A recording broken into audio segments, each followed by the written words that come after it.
Hey everyone, Tom Seymour here with another $500 feature. This time we're finishing up the 16mm drama film, Everything Moves Alone. The film is essentially finished in 2000.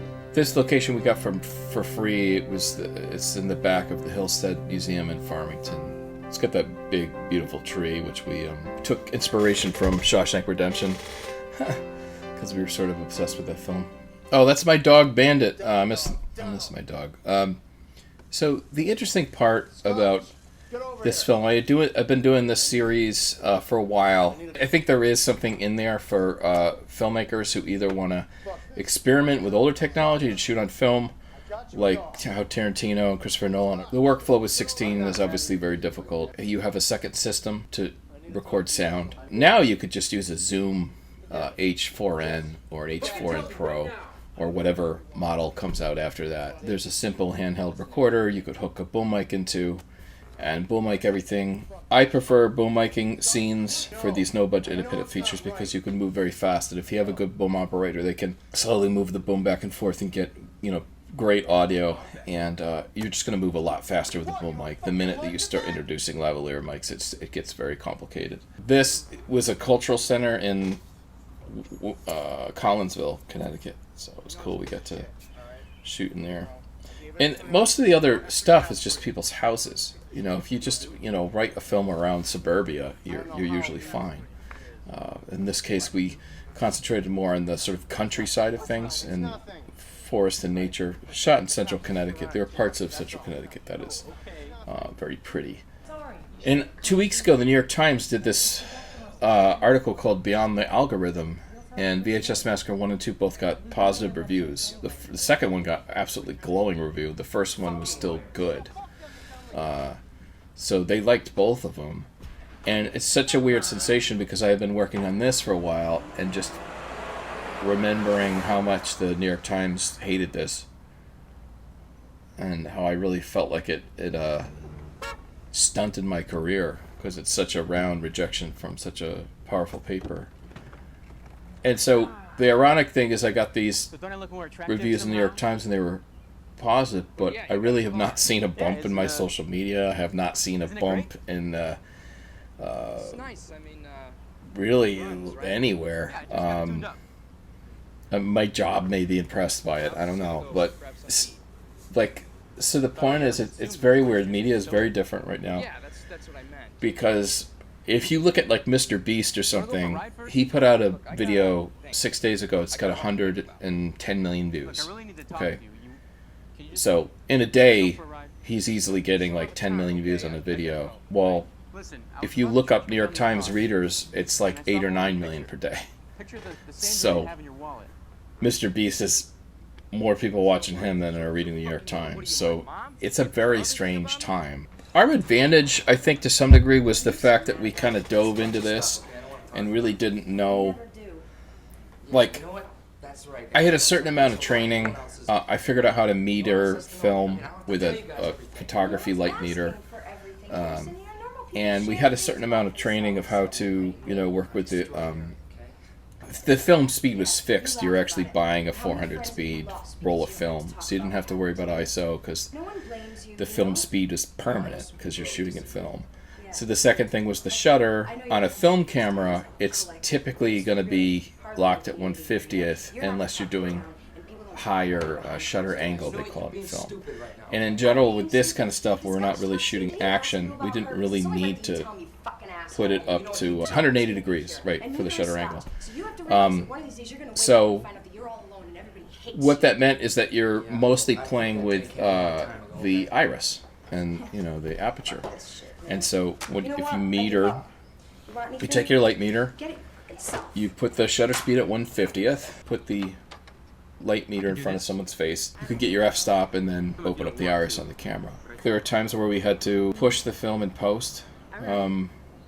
Luckily, we're working with this nonprofit place, Boston Film Foundation, that served a lot of college students, and so they were willing to work with us. So that scene was a wide shot. Obviously, it was short enough to just shoot it in the wide, and then you got the close-up of the hole-in-one.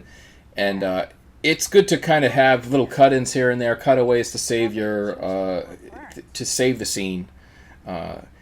The reason we were shooting a lot in these sort of masters was that we had very little film. We only bought 30 rolls of film, which is only about 12 minutes per film.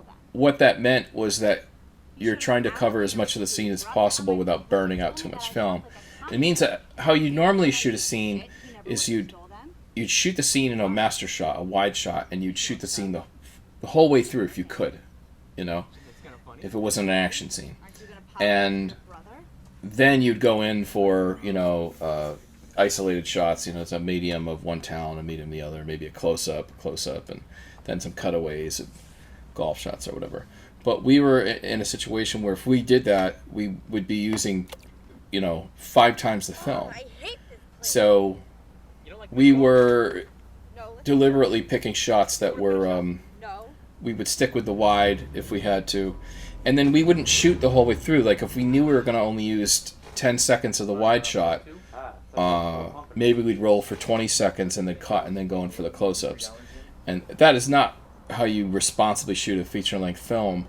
But we had seen people like Robert Rodriguez with Aramiachi get away with this kind of stuff. So we did that, and it did work. It works fine. But the thing is, you really don't have to do that now. You know, you just buy a large SD card, or just keep dumping your footage. But I mean, the SD cards now are absurd. You could buy a terabyte SD card and shoot in 4K probably the whole day on it. These scenes are just about being young and trying to go on dates and trying to figure out your life and things like that. And, you know, I don't think at the time, I don't think the independent press who watched this stuff was up for it, you know. And some of that still exists. Like, I think Be Independent is still around. Film Threat is still around. There are some independent film outlets that are still around, and that can still give you reviews for your film, even if it's not, let's say, distributed yet. If I'd have a film, I would try to get some reviews before I went to sell it. And I had a film called London Betty, and I tried to get some reviews before we tried to sell it. And the thing is, 2 or 3 of them were really good, like 4 out of 5 stars. And then one was like a C. When I went to go sell the film for distribution, the distributors poked around, they saw this one mediocre review, and they said, yeah, we don't think it's not gonna be strong enough review-wise. And so that was the only bad review, and that was at the time, and that was the only average review. And so that review really sunk our ship in regard to getting larger distribution. So you really can shoot yourself in the foot if you're not careful. What the hell are you doing? I think the festival circuit is a better bet with vetting your film. Because if you think about it, if you enter... There's a lot of free film festivals on Film Freeway, so I recommend trying to enter as many free ones as possible that apply to your film. But the good thing about Film Freeway is, let's say you enter 30 festivals and you get into 10. No one cares that you didn't get into the other 20. So you got official selections on the 10, and maybe you win 2 or 3. There is the difference between a film contest and a film festival, and you definitely want to weigh heavy on film festivals, because those are the ones that are going to have screenings. They'll screen your film, and they might even have a physical award ceremony you could show up to and get the award, which is very cool. The online contests, they can still be good, and they can still mean something. But often, it's like if you win something or you get selected, you just get emailed a certificate or something. And so it obviously doesn't have the same impact. But the truth is, if you do those contests, the win is still good. And if you can win from there, and then you do your own publicity on it, then you really double the amount of attention it can get. A film festival is only going to be able to give so much attention to an individual film. So if you get into a festival, it falls upon you to notify all your social media and email all your friends and all that stuff. Say, hey, look what we did. That mountain was Pinnacle Mountain. I grew up with a view that overlooked that mountain, and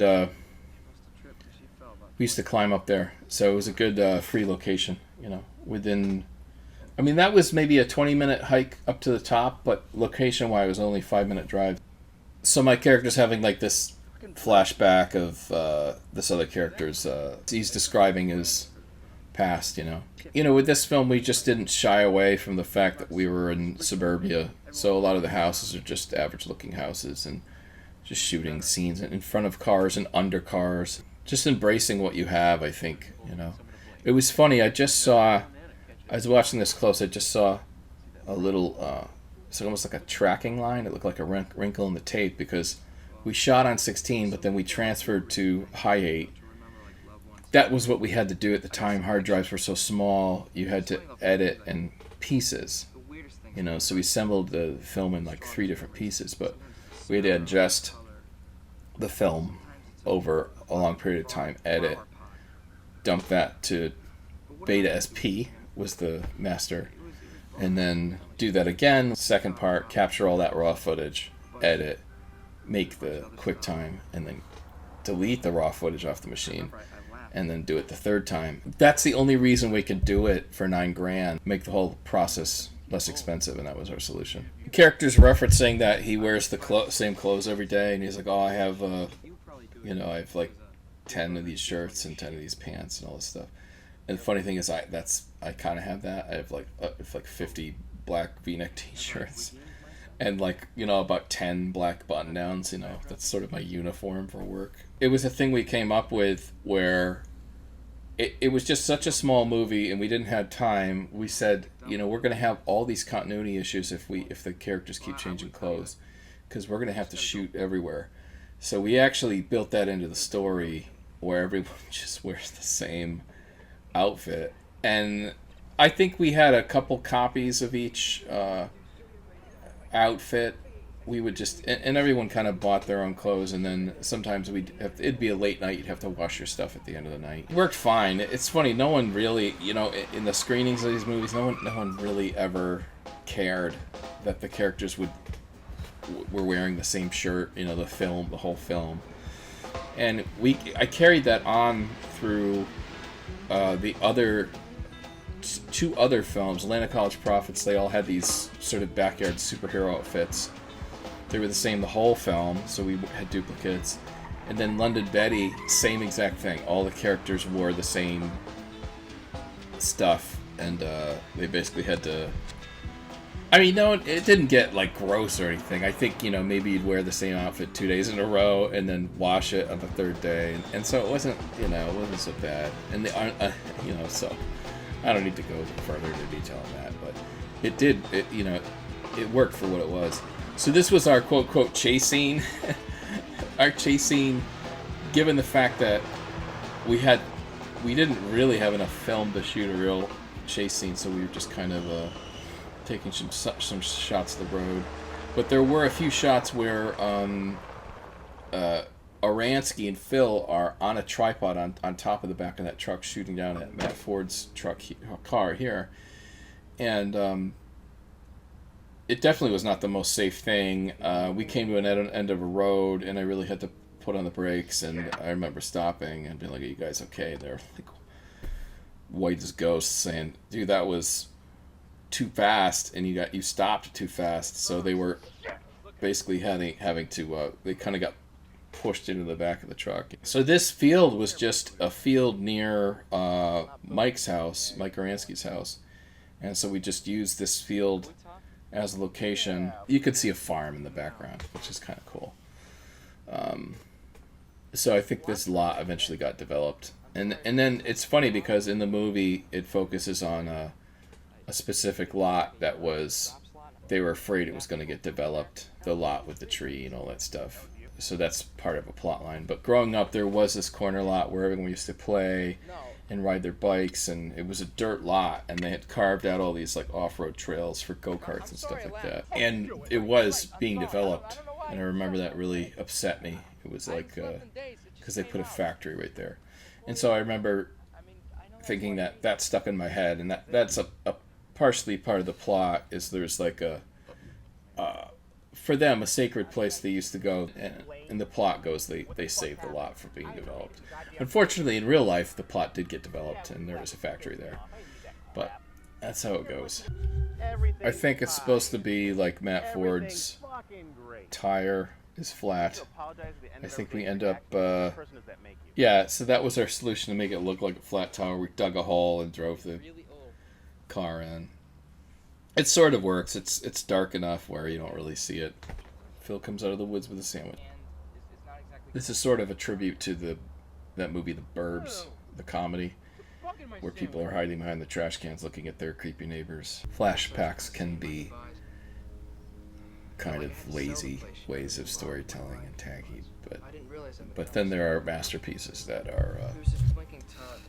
have flashbacks in them. Flashbacks are obviously not always bad storytelling techniques. They can be very effective, and they're actually helpful for low budget stuff. I think I talked about this before, but like if you have a character telling a story and the story they're telling is going to involve a lot of, let's say, set pieces and expensive things, the good thing about a character telling the story is that you need much less of the actual thing. So in Land of College Prophets, it was a story about how a guy was trapped down the well. Now, it would have been hard to shoot all the stuff of the guy trapped at the well, but you can, because you have a character that you're cutting back to who's telling the story, when you don't have the budget to show certain things, you can stay on the person telling the story. And when you do, then when you do have the ability to show the visuals, then you do. So in result, it shows Russ at the bottom of the well, cuts back, and then he's climbing up the bucket, and then you see the well from the top. It's a way to tell a bigger story than you really have the budget for. I think is the best way of telling it. I'm sorry. So Phil I went to high school with, Matt I went to community college with, and we were just a group of friends who just got together and decided to shoot. Yeah. So you were doing these shots. There was a wide shot. Now we're more in a medium shot. It's a little jumpy, but I think it works. And so we're still learning how to make films at this point to some degree. I had already seen Slacker and Clerks and El Mariachi, and a lot of these films that were shot somewhat like this. And so we definitely knew it was possible. Though I would say, yeah, on a professional level, it's definitely not the most responsible way to shoot a film. They wouldn't even let you shoot this way in the studio system. So this is just Aransky's old house and his parents' house, and so we just shot there. We're shooting across the street. It's kind of a quiet neighborhood. We just shot there, and no one really bothered us. We definitely would ask permission where we needed to, and we definitely would get location waivers, and we'd get people to sign, actors' releases and stuff like that. So we did get all the proper paperwork to present this to a distribution company. Remember, we didn't catch audio on this, so Mike had to make these weird noises in post. So this whole theme of in films of like breaking into people's houses and stuff like that, it was like a theme that carries through a lot of the movies. Years later, did this film called London Betty. And it was actually exclusively about like backyard thieves and stuff like that, and a corrupt mayor, but it was sort of a backyard thieves movie, and that's just about using what you have. There's nothing interesting about a normal suburban house, but if it's someone else's house and you have characters breaking into it, suddenly it becomes interesting. So. That was true of The Following, Christopher Nolan's first black and white feature, The Following. He did a similar thing. I think they shot it over weekends. You could see because one of the characters' hair changes length. It's about breaking into people's houses. And of course, they're breaking into their own apartments, and I think it's in London. And so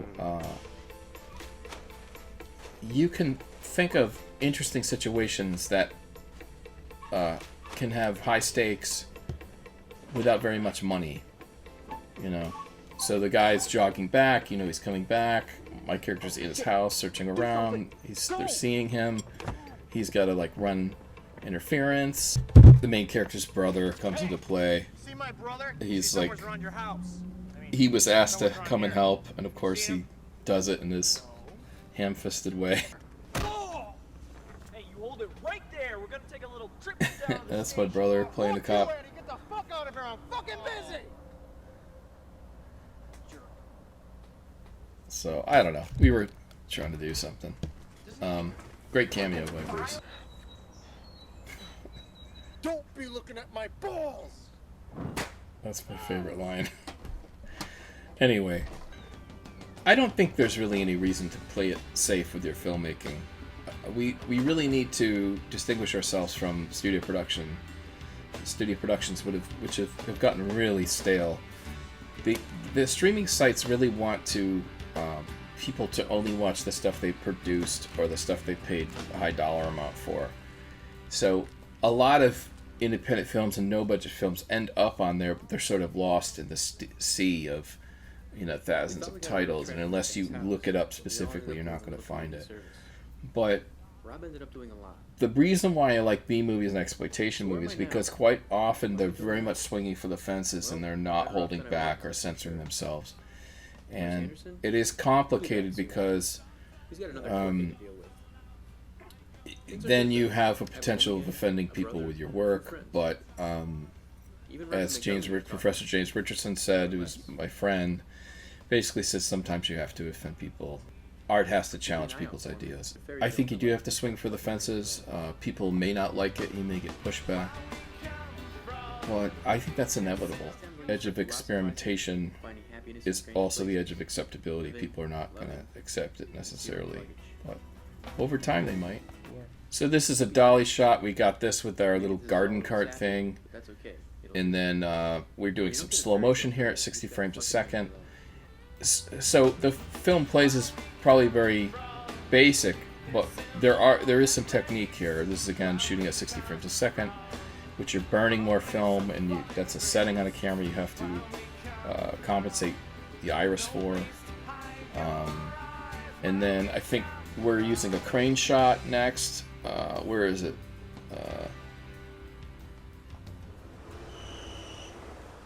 This is a crane shot, but this is back before drones, and it's back before lightweight jibs. So it's a crane that my dad and I built out of electrical conduit, and we used it in about half a dozen places. This is also a slow dolly in.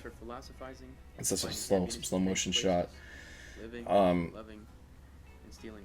So we really did as much as we could with what the limited resources we had. We really tried to throw as much technique and little bells and whistles that we could given our limitations.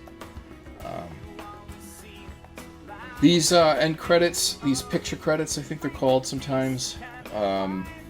These are good. Some people like these. These can be endearing, especially if you like the characters. They also fill up space in the film. Let's just be honest. You can get an extra minute or two running time out of these type of picture credits because you do them before you go into the credit roll, right? And so we also had an opening montage with visuals in there. But you could even do an opening montage of credits under black. I did that in Exorcism of Fleete Marish. There's a minute of credits on black before the film starts up, and then at the end credit roll is I don't know, it could be 3 or 4 minutes. So you can get an extra 5 minutes of running time from the opening end of the credits if you're careful. And what that does, it allows you to really cut down the film. Let's say the film would be boring at 90 minutes. You could make a 90-minute film, but it was boring at 90, but it would be better at 80, right? Or even better at 75. So let's say you have a 75-minute movie, 5 minutes of credits, now you have your 80-minute running time. And that was the case with London Betty.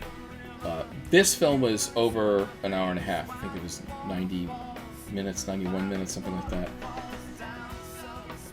London Betty was much better at 80 minutes, so that worked. And then Exorcism of Fleete Marish was much better at 70-something minutes, 73 minutes or something. So you can't really be precious about footage. This one we probably were a little precious about footage. We were kind of geeking out about shooting on 16, so we thought everything looked cool, So if you think of it in that regard, in the edit, you can't be so precious. You really have to cut stuff down, because people like you and I, just regular folks who work a day job and are trying to make film, they're really not going to give you, the industry is not going to perk up their head and say, oh, look, someone made another $10,000 feature, so you really have to